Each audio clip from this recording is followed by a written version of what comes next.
You no longer have a boss that's dangling the threat of losing your job over your head.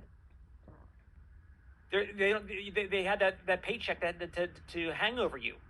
So they forced you to go do what they wanted you to do. But when you quit that job and now you're the boss, now the business becomes a business of convenience. I'll prospect someone if I feel like it. I'll make some phone calls today in between doing laundry, making lunch, going to the gym, playing racquetball, watching my favorite TV show with my spouse, putting the kids to bed. Like, when are you making time for your business?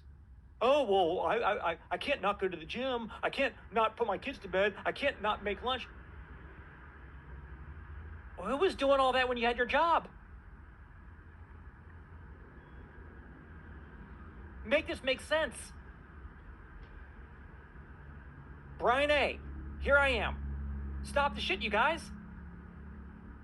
Just because you quit your job does not mean you quit having responsibility and needing discipline to go out there and make success in life for yourself.